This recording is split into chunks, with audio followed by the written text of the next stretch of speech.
Aphasia, one of the less exposed complications from having a stroke and being a stroke survivor. Not being able to communicate is devastating for the stroke survivor and his or her family. Watch this video and I will give you 11 straightforward lessons and tips on how to deal with aphasia and also provide the stepping stones to recovery from this often hidden after effect of surviving a stroke.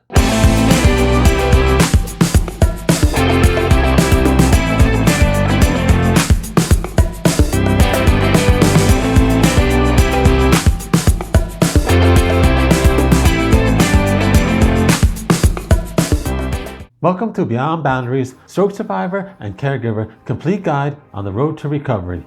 This is part 2 of a 3-part series on aphasia. My name is Jeffrey Conover and I will be your guide through this video today. If you're a member of our channel, welcome back. If you're new to this channel, please hit the subscribe button in the description so you will be notified of future videos that come out. Also, if you want to leave questions or comments, you can leave them in the description down below, or you can go to my social media.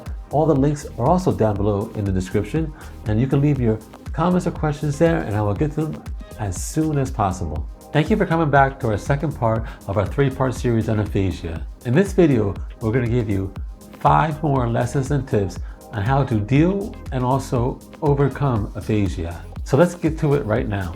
4th lesson and tip: don't try to finish their thoughts or sentences when they're trying to, get the words out. They may be stuck at a certain word and you want to just say, give them the word so that they can move on, but it's not really helpful because you're not making them work to get that word out. So you really want to, like I said, go back to the first lesson, patience, and just wait, try to get that word out, just have them, keep at it, and hopefully they get the word out. If they don't get the word out for the sentence or the thought, you can, like I said, going back to the last lesson, give them like some kind of reference point, places, people, locations, events, something that will click in their mind that will spur the word to come out. And so they can move on and get their thoughts and express their words to you. But try not to finish their thoughts or their sentences. Give them most of the time to try to figure it out themselves. If they can't, you give them the reference points, and then hopefully it'll all come together and you can move on from there. 5th lesson and tip: when you're talking to them and they don't seem to understand what you're talking about, and then you just say, forget about it, don't worry about it. Don't do that, because it really makes them feel like, you're giving up on them. You're not gonna tell them what you were thinking or what was going on at that time. And they're left in the dark and they feel like you don't care about them to really tell them what's going on. And then they will get angry and upset at you. That will not be a good situation. This is one of the mistakes I make all the time, and I still make a mistake, so it's kind of hard to do, but you have to really set your mind to it and keep at it. Just keep trying to talk slowly and directly, like I said before, so that they can understand it. Once you get your story out and your thought, keep slowly doing it for them. They eventually will get it, and it will be the best avenue to help them and keep them involved in what's going on. So don't blow them off, keep at it, and let them understand what you're trying to say. 6th lesson and tip: if you're having problems trying to understand what they're saying and they can't get the words out, you can also let them write the words. Sometimes writing, as with my wife, is easier than talking. She seems to write better or get the thought out on paper better than words. So it is helpful if you want to let them write what they're trying to say, or even draw a picture. That's also good. You can find out what they're saying. But if you're having problems getting the words out, have them write it down or draw a picture, and it will definitely help you find out what they're trying to say and their thoughts of what they're trying to get out. 7th lesson and tip: they might also try to point at things and just point in order to communicate with you, because they can't get the words out, so they're just going to point at something. They want you to do something with it or get it. Try to let them say what the thing they're pointing at. Try to say, okay, what's this? This is what you want? What is this? And try to let them get that word. It's an exercise that's going to help them finding out what they're trying to say, and them trying to understand what the word is for that object they're trying to get. It's going to help them. So If they start pointing, try to, go to the object or whatever they want you to do, and just try to get them to say that word. So next time they may be able to use the word instead of just pointing. 8th lesson and tip. You want them to set up and go to speech therapy. You want to do this. This is going to be very helpful. My wife goes 2 times a week. She goes for like 3 or 4 months, stops for a few months, then goes back again for 3 or 4 months. It's very, very helpful, especially if you get a good therapist. It's going to help them a lot. They do a lot with them in that like 45 minutes to 50 minutes a day, and it's jam-packed with stuff that helps them get the communication going. And also they give them homework too, to bring home, a lot of homework, especially for my wife. She loves homework, so they able to go back home and also work on their speech also at home, which is great. You get the therapy sessions and also homework, so that's definitely something you want to do. If you like the content you're watching, please hit the like button down below. Also, if you haven't subscribed to my channel yet, please hit the subscribe button down below in the description so you'll be notified of future videos when they come out. Now we come to our special segment, interesting and never before heard facts about myself and my wife and how that made the people we are today. I came from a small town. It was called Milltown, and it was 99.9% white. There was maybe one African-American family in the whole town, but that was it. And that's what I was used to. That's all. I really stayed in the town most of my life, from being born to like 15, 16. Really never left. When school was there, everything was there, so I just stayed there and I do nothing else. That was my life. I didn't know anything else. It all changed when I went to work.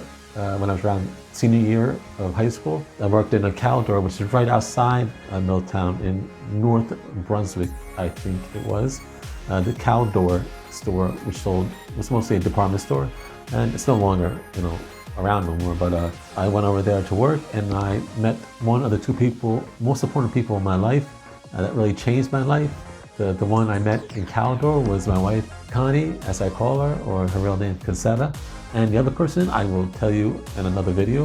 When I went there and I met her, just something different. As I got to know her and as we evolved into a relationship, I really began to see the world in a different view. Eyes were open, my mind was open. I really got a different perspective about life itself. I'm white. She's black, so right there, there's a stigma. I mean, sure, there's a stigma today. It was a stigma back then, a little bit more, about interracial couples. I lived in an all-white town for the rest of my life, so this is like totally different. I really didn't see her as any color, black, blue, yellow, purple. I just saw her as a beautiful girl, young girl, woman. Really was funny, tough, straightforward, knew what she wanted, knew who she was. That's how I saw her. She really changed my outlook on life and just living and everything I knew about life. She really opened my eyes to another world out there. I cannot thank her enough, and I'm so lucky I met her. I'm a very lucky person that she came into my life. She is just a very strong woman. Since I met her, she's been a very strong-minded person, determined, will get through anything in life, and she has. She also is a very loving person and has a big heart. If she's in your life, she really cares for you, and she gives everything for you. Met her mother and everybody else. Her mother was also a very beautiful person, both outside and inside, and I see where she got her characteristics from. She's very tough too, her mom. So I can see where it all came down, family chain. I was the person I think that helped us, my family, my mother, grandmother, everybody. Down the line, there was no interracial couples anywhere in the family, or either like dating a, African-American or Spanish or anything like that. So I was mostly the first, and I think it really helped our family a lot. It opened everybody's eyes. It took a while, some resistance. But after a while, they got to know Conseta, and they soon fell in love with her, as I did. Changed my family's life, changed my life, my family. It really had an immense effect on the direction of self and everybody else. I think another profound event, and this goes along with the timeline, going to the prom with my wife now to her school prom. It was something that really helped me to overcome my, fear of like what people thought about me and her and us together. Of course I had doubts. When I went there, and just like my town, it was all white. Her prom, I was the only white person there. Everybody else was, African American or Hispanic. So I stood out like a sore thumb. So I had to overcome that fear that everybody was looking at me or want me there and everything like that. All the thoughts that come into your mind. After maybe 10, 15 minutes being there, it was just like nothing. It was like everybody's having a good time. It was really nice. I got to say I was dancing on the dance floor, and you would think that I wouldn't be the one dancing, but I was, and my wife wouldn't come dance with me. She said I can't dance, and I made a fool of myself. So, but I think I did pretty good. Maybe not, but it was that's an event that I will always remember. Something you don't forget. I hope you find this interesting, and I think a lot of people don't really know stuff that I'm telling right now, and it's just stuff that's important to me, and I hope you enjoy it. Thank you for watching my video. Please hit the subscribe button down in the description if you haven't already. Also, hit the link to my channel down in the description and take you to my playlist where you can watch all my videos to my channel. God bless America. God bless all law enforcement, keep them safe, and God bless all military and keep them safe. Thank you.